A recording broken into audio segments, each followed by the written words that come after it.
digitize them, catalog them, preserve them. And doing that will not be enough. You will have to have a program to train people to read those scripts. I mean, to understand the text, they should know that the Shastra also, that's the next level. But to read text, preserve it, and I think these are all, many of them are private properties of institutions. Government of India should come up with a law that just as archaeological heritages are government property, all these manuscripts are, it's the duty of the government to digitize, and it's the duty of every citizen or every public organization which has that to inform the government. And I think some such legislation is being thought of, but we should put our mind to it and do something more on that. Similarly, there are these inscriptions.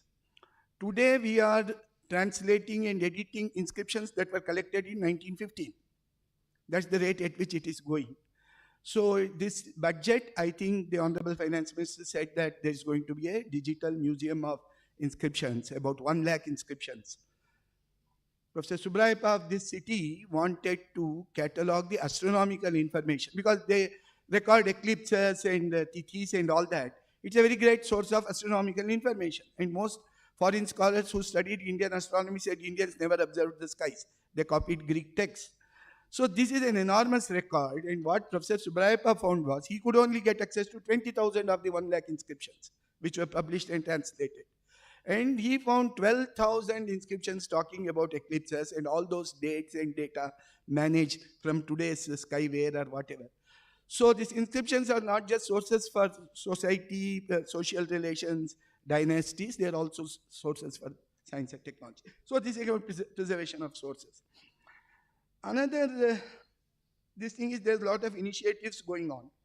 This SHRI initiative with 50 crores, improve and preserve traditional technical knowledge of materials, MTech program, and there's also lack of trained people to teach, and some courses on AI and cyber security.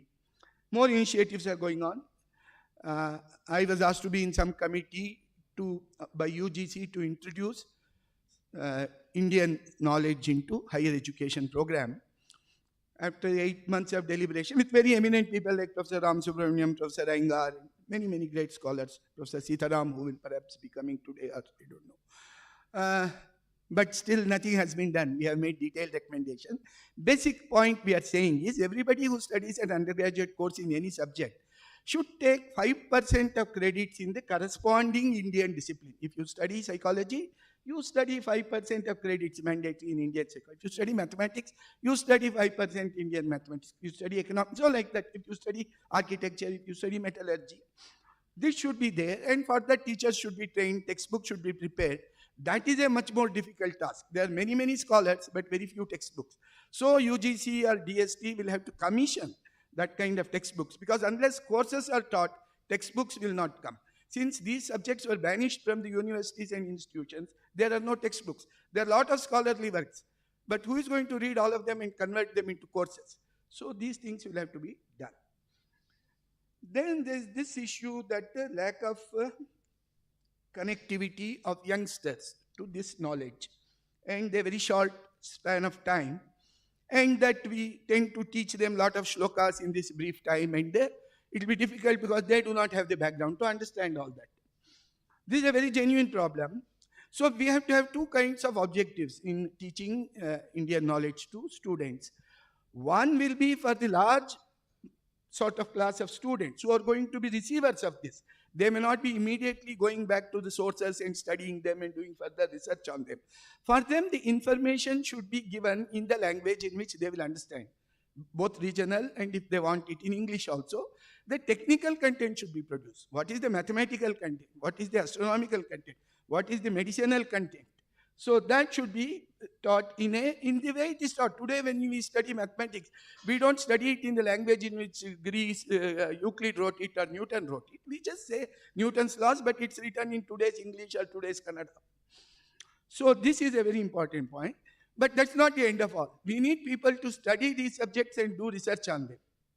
So for that, we'll have to have a large corpus of people studying not merely Sanskrit. Even to study Yukti Bhasha, you have to know 17th century Malayalam, which is much more Sanskrit filled than the Malayalam of today.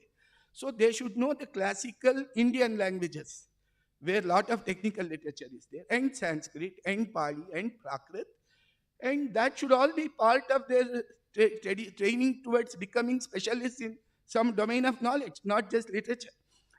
And there is large number of manuscripts, Tamil manuscripts I mentioned in a conference organized by Professor Tatacharya about 3 years ago, that 1/3 of the manuscripts pertain to sciences and social sciences. And of all the science manuscripts, more than half are on medicine. So if this is on, and it will be much more so in Sanskrit and all that, in other Bengali, other languages.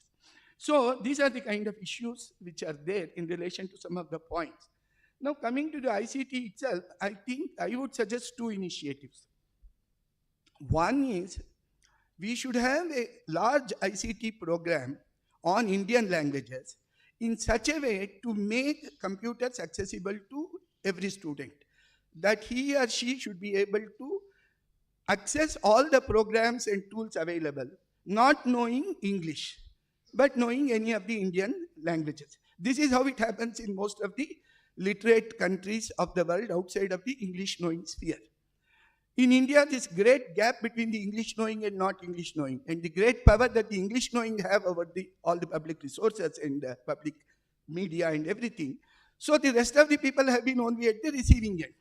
Maybe it's better in the cell phones. It's still not that good there either. So many countries have made it mandatory that when a computer is sold in their country, they should have the softwares available in their language. So something along that line should be thought of. Second, a large program for attending to Indian languages, their corpus. We have a Tamil lexicon which was done 100 years ago. It has not been updated.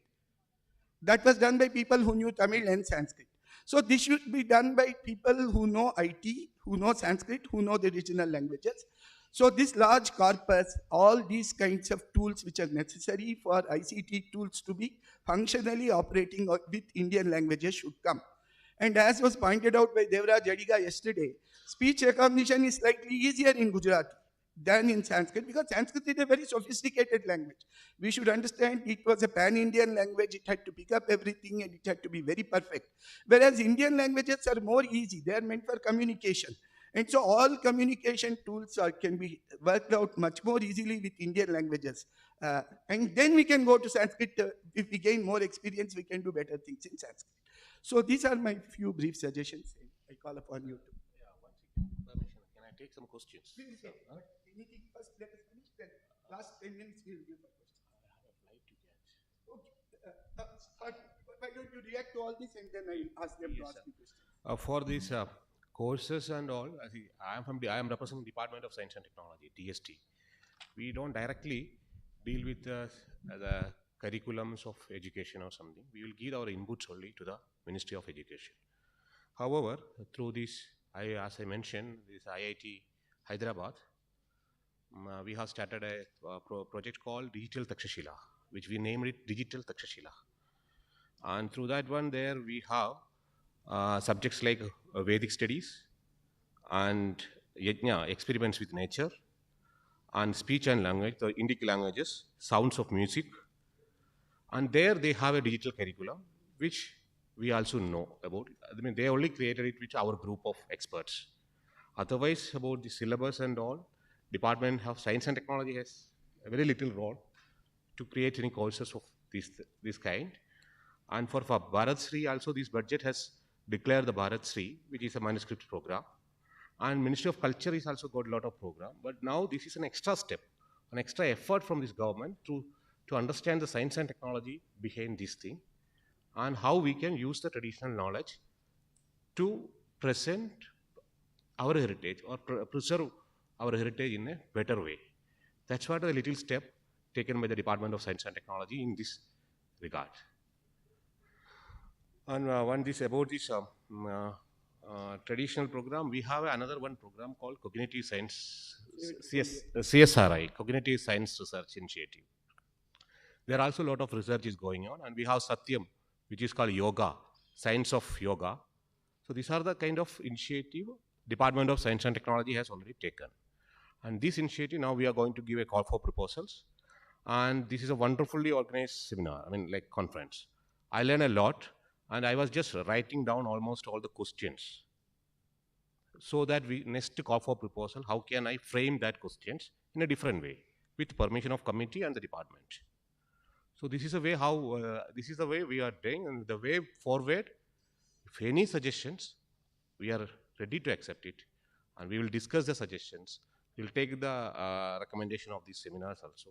And a special thanks to Alvar sir. It's wonderfully organized. It is amazing. It's amazing. So now I'll just ask, take, yeah, some questions. If I have a questions flight for to catch. Dr. That's it. Sundar, please raise your hand and one after the other you can ask. Yes, sir. Yourself. Hi, I'm Mr. Sir. Katti. Sir? I am Mr. Katti. One sincere submission, not the question primarily. Just to standardize the things. If we don't standardize, they are all futile exercise because there are very local implementation when it comes to, say, Sanskrit NLP. Each one is trying and there is no one standardization. What should happen is at least the syntax network, semantic networks, that upper layer has to be standardized by the people who are knowledgeable. Then what we could do is locally we could plug in and customize that to our needs. If this does not happen, it is a waste of energy and the resource and Thank very you. little usage. You want to say something on? No, sir, you can. No, I have nothing particular you can say. Any other question? You want to say something on his comment? Any of you?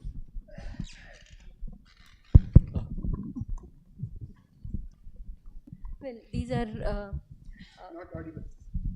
A question for me or? Hello? no to Raghavan. This is just a comment on whatever he said about the bridge builders and regarding the bridge builders.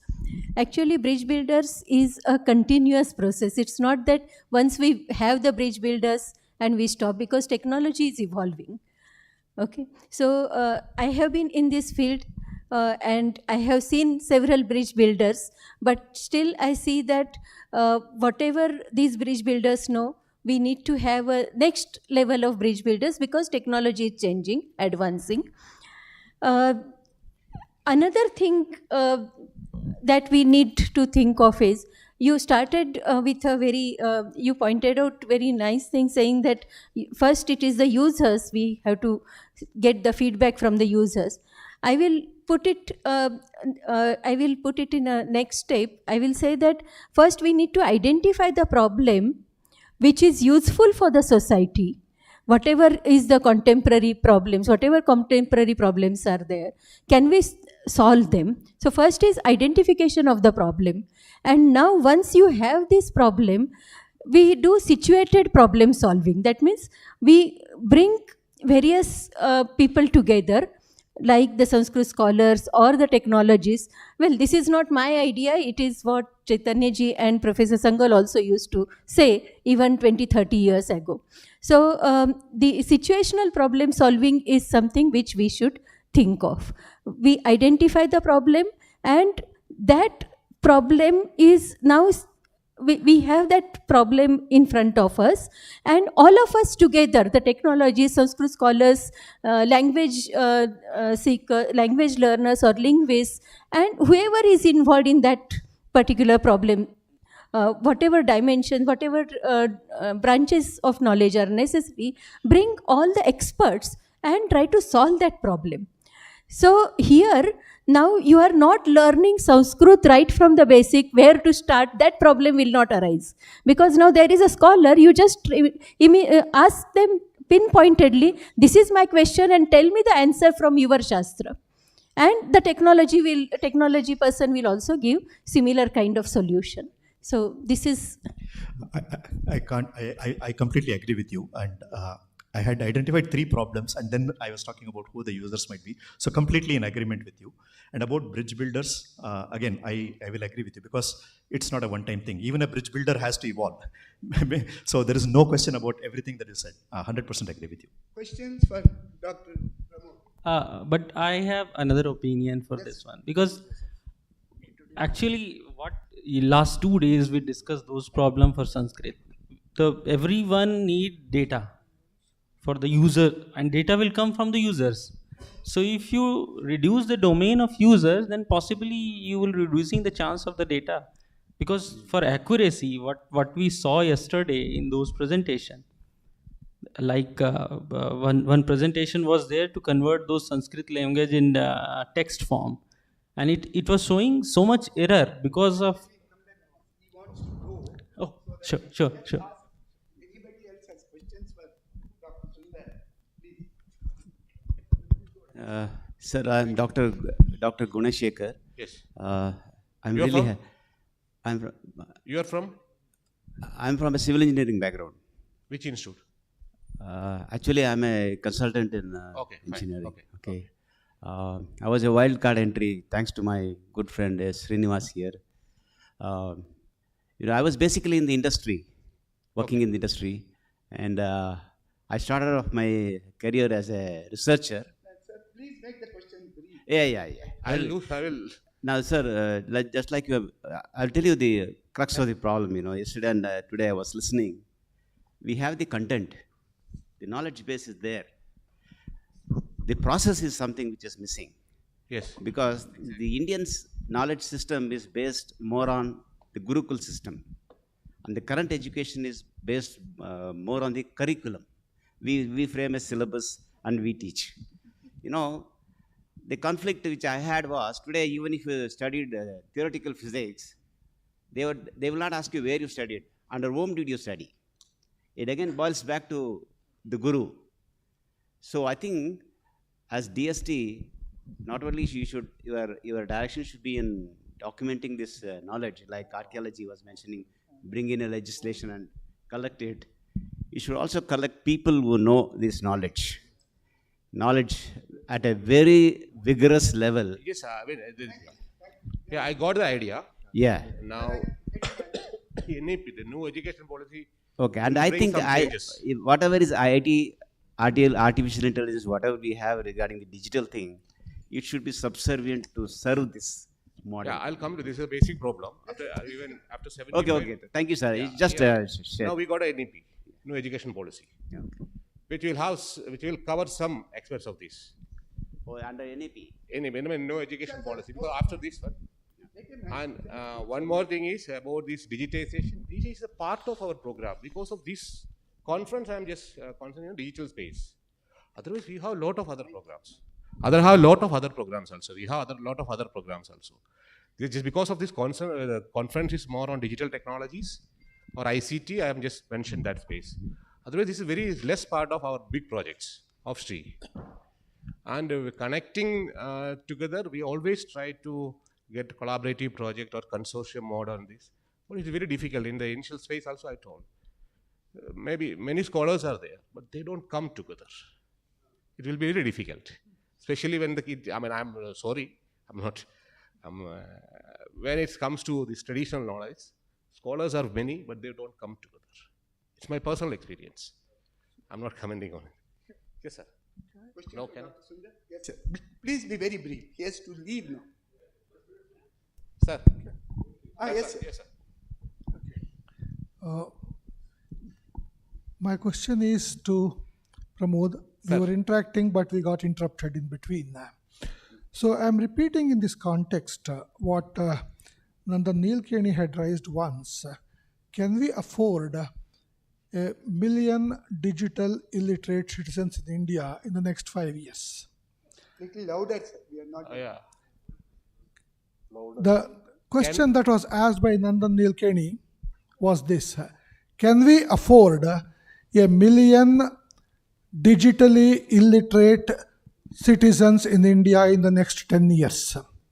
Why I'm asking this question is, I work on the ground taking the implementation of NEP to schools. What I see is a totally outdated or unfit hardware on which we are using English as the medium to teach the regional languages. Okay, sir. Whatever we are discussing, we are asking the question primarily, just complete the sentence, okay? What is the concept of Indian digital illiteracy? Okay, Thank you, sir. Thank you. I completely agree the spirit of the question, but I won't be able to answer from the side of Government of India because, and if you compare with the previous years, and I think even our villages are better now in the digital use, using the digital technologies. Even some presentation even told, no, you can pay anything using a Google Pay or a QR scanner. That much we have, even in the rarest of the villages, we have got it. Now we are developing it. It's not a simple process. In another 2 years we will be completed. But we are continuously trying and we are developing the system. And do you have any doubt in? We are completely upgrading our system. We are completely upgrading our system daily basis. Digitally, we are reaching throughout all these villages. And we cannot give a specific date when this will be completed or something, but we are continuously trying. Last question to Dr. Pramod. Yes, sir. Okay. Consciousness is something that's been talked of as well. Yes. And from whatever little I can foresee, Yes, sir. I imagine an almost certain future where conversational AI will be putting all our conversations as well on some server in some other country and harvesting that, topic modeling that, and generating further conversations, including leadership coaching and like the gurus, that parampara being done through conversational AI itself. So my request is, as an alternative future, if we have, when we are being conscious about, let's say you're being a speaker and you're representing DST right now, or I'm committed to some future and so I'm speaking right now. So that being itself have an ID on that stack, and that allows us to, whatever things we constitutionally cherish, that can be then maintained or what do you call, so government can govern and store it in certain areas. Yeah, so my request is some action be taken for including an ID for a being conscious of a certain kind, of being a certain role, include that into the architecture and invite applications on top of that. If that is not done soon, by default almost our conversations also will sit in some servers of some other countries, and then there'll be conversational AI. Okay, and there's, yeah, so we lose the chance. See, we had this kind of discussion in this one of the meeting of Science and Heritage Research Initiative. Actually, this initiative is chaired by Dr. Vijay Bhatkar. He is known as father of India's supercomputer. And we were working on this kind of something like smell space. How smell space, smell. And this one, like emotional intelligence. And even if we go a gallery and see the museum of some artifacts or something, what is the feeling we get? So this kind, how we can define in digital things. This, whether the discussion happened, but nothing concrete come out yet. This is also a problem. If any of you can work, you can approach DST. Absolutely no issue. If you have problem, we are open to it. Even the Vedic Max to the digital system also, it is a very good subject. Thank you, sir. Yes, sir. We'll get back to you, sir. Please wait. Let us thank Dr. No, I'll tell you. Sir, you said this is no, you said it's not a question. I'm saying it. That's why I have taken it. That was not a question. That's why I didn't answer it. Yes. Approved That's by what the it is. assembly. So, yeah, with permission, I will take a let me leave. call upon Dr. Albert. Honor Dr. Pramod. Thank you so much. And any doubt, I will share my email ID. Any suggestions to the department or specifically for this program, you can suggest mail to me. I'll ask them to display my mail ID, please. Any suggestions?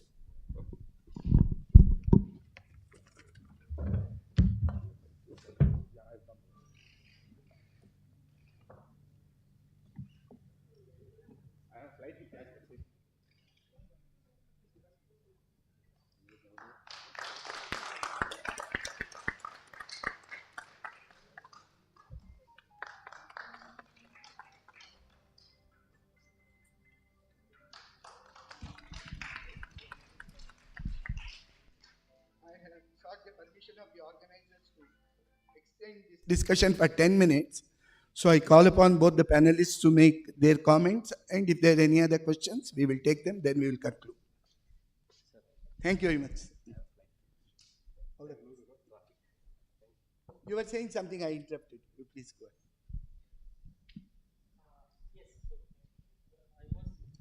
You have to switch the mic on.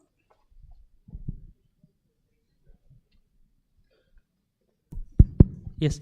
I was telling that what we saw last 2 days, those problems, they need data to solve their problems. So if you bound the users for that one, then it will just restrict the getting the data.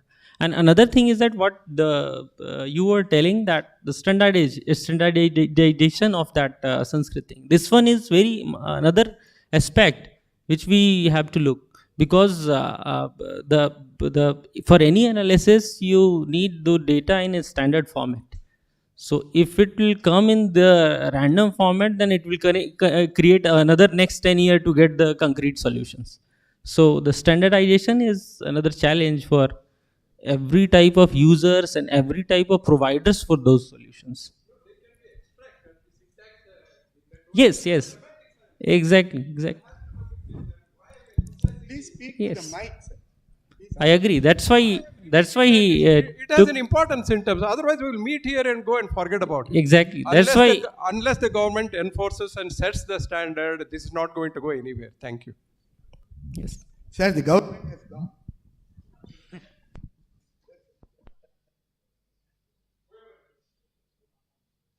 We are all the government. The government has gone.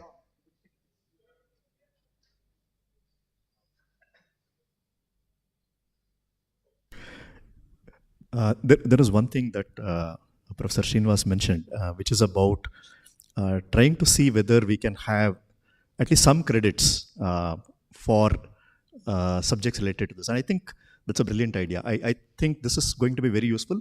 And I would go one step further to say that, sir, it will be nice if we can do this maybe even in the formative years, not necessarily at the, because one thing that I find it very difficult today is anybody who wants to write an essay or anything like that, the first thing is that you do is actually go to Google or whatever and then copy and paste and do this, right? So I feel like in our quest to become too analytical, and I think we are probably becoming too analytical, and I feel like unless we develop an appreciation for aesthetics, in general I'm saying, I think it's going to be difficult if we all start thinking too analytically. So I feel like it's very important to emphasize even in the formative years that children should be made to write original essays. They might copy from somewhere, but I think at least the process of how they collect that information and how they present that information is a very important one.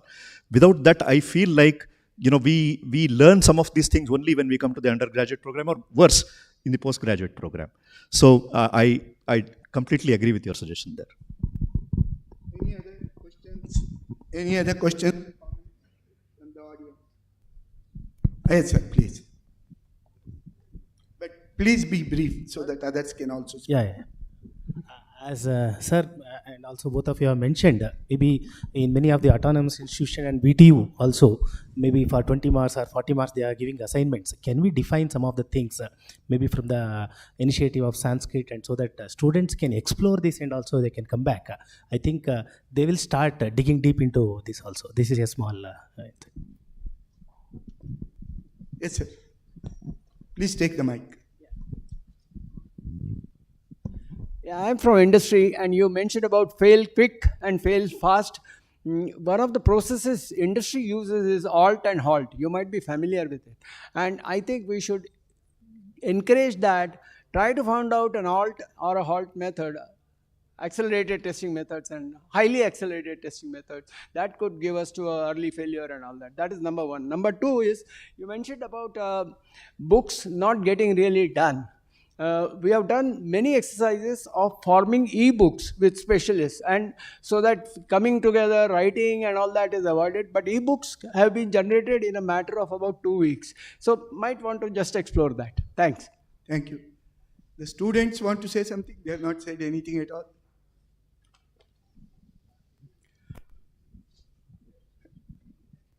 You want to say something? Okay, please go ahead. I thought you were giving chance for students there. It's okay? Yes. Okay. I think one thing I heard is about there's so many tools that are already there. Tool sets are there, transliteration tools as well. CDAC also has done work and so on and so forth. Indian languages itself. And so the question that comes to my mind is, when already so much is there from one Indian language to another and so on and so forth, how come we are still having challenges, children are still having challenges developing reading fluency with comprehension in class 2, class 3? Maybe it's to do with the user segment being identified, and maybe something missing in the mission mode. I don't know what is missing, but looks like the tools seem to be there. Don't know what is missing.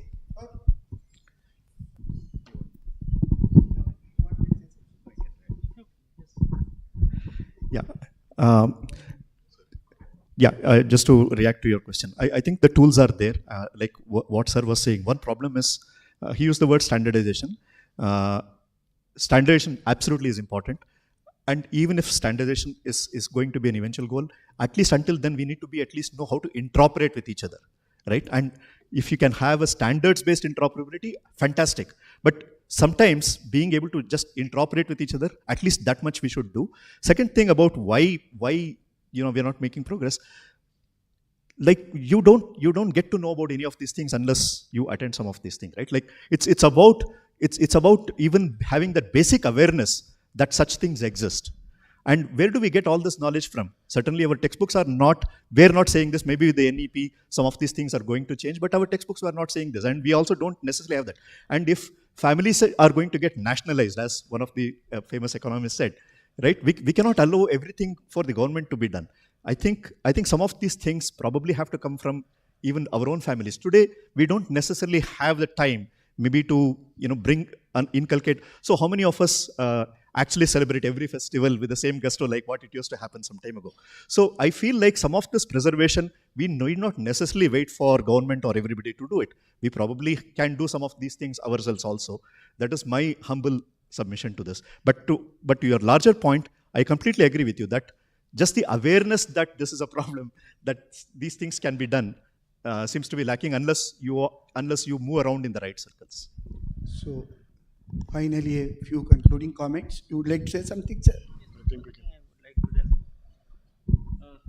This is just suggestion based on my personal experience, because I don't know how much of you just in your higher standard got that type of project to write a poem. Teacher asked to write essay. I don't know how much of you have faced that type of in your higher standard. So, and in fact, the connection point between those literature and the current is the poetic presentation, because the things has been written in terms of verse and lyrics and all those things. So the pedagogy in our education systems is also very much must be these type of innovations, so that you can transfer those and solve the problems what missing in case of availability of every tool, and we are lacking in that. Things are available but people are lacking.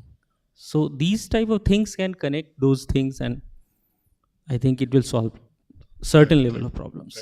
Thank you. So just to conclude, I think we had a wonderful discussion on all issues, even during the panel discussion time. Just one small point that Shri Ramesh ji brought out, that it's very important to attend to the school education also. A lot of talk is going on the new curriculum framework, and there are various papers going around as to how to introduce Indian knowledge in an integrated way in the school curriculum from the beginning. That students should know what mathematics we did, or what navigation we did, or what metallurgy we did, or etc. But we should know the magnitude of the problem, because just DST, it's good for DST to say we have allocated 50 crores. There is AICTE, which has something called the Indian Knowledge System Project. For 3 years, MHRD has allocated 50 crores, out of which several IITs and several universities have set up some cells for Indian knowledge. Just the Karnataka's education budget that I saw yesterday was 37,000 crores. So we should remember as a society how much value we have been placing on all this. So we should talk about this, that it's not necessarily that the budget delivers everything, but the idea that we think we have done something by allocating 50 crores or giving 5 projects, this idea should get transformed to an understanding that lot needs to be done. We are starting somewhere, but we are determined to go ahead. I think that should be the attitude both of the society and of the government in this matter. Just to conclude in an optimistic note, 40 years ago in this city, we had the first conference on knowledge representation and artificial intelligence, which was held in the context of the paper by Rick Briggs. Briggs himself was there. This was organized in Shankaramatam. Swami Paramananda Bharati Swamiji sort of led the thing. Mentor of Professor Amba Kulkarni, Dr. Vinit Chaitanya, and Professor Ramakrishna of then in Rashtriya Sanskrit Samsthan, Tirupati, and Professor T.N. Mahabala of Madras IIT Computer Science. They were the leading initiators. Many reputed traditional scholars, Ramanuja Tatacharya, Peri Suryanarayan Shastri, N.T. Srinivasa Iyengar, Ranganath Sharma, Dinesh Chandra Guha, and Bimal Kumar Matilal, many computer scientists, S.N. Srihari, many reputed scientists of India, Professor E.C.G. Sudarshan, very renowned theoretical physicist, Rodam Narasimha, N. Mukunda. I mean, the list can go on. They all participated. Unfortunately, the proceedings of that conference were not published. Soon enough, I think Professor Lakshmi Tatacharya held a conference in Melkote on perception and Shastras and sciences. It was also Professor Rajaramanna was there. Various people were there. So the seeds have been sown 30, 40 years ago, out of which we are seeing the results today. Just when this conference is happening here in Bangalore, parallelly in IIT Madras, a 2-day workshop is going on Panini and the linguistics, which is being again spoken by various other scholars all over India to tell the new budding research scholars in this area what they should know. And Professor Amba Kulkarni mentioned she's just coming from a conference like this in Prayagraj. So things are happening, but it's not enough. And as long as our sense of satisfaction with the things are happening is mixed with the understanding that we need to do much more intensively and do those things which are possible first, but keep the other more important things also on the way. All this is very important. I'm very grateful to Professor Alwar for giving me an opportunity, giving all of us an opportunity to listen to all this. Thank you. Thank you very much, Dr. M.D. Srinivas. And actually, he is the link between the old and the new, because he was a very young person, very budding, great scholar and scientist at that time. And today he is a veteran who is guiding us. So he has graduated from being a budding scholar and scientist to a person who has become a mentor. And we look forward to his mentorship in future also, in all our endeavors, not only with regard to science and technology or manuscripts, because he's an expert in all the fields. And we are very grateful to you. And also, he's a very ardent disciple of my revered father, Professor Lakshmi Tatacharya, both according to the family tradition as well as in the educational tradition. So we look upon him as our mentor and request him to guide us in future also. I take this opportunity to thank him profusely. Namaskar. And now I will just honor him. And I am also very much thankful to Sri Shashikant Pandeji for sharing his thoughts and representing the sets in the absence of his director, Sri Subramaniam.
also thank Sri Ramesh Srinivas Raghavanji for his very unique inputs.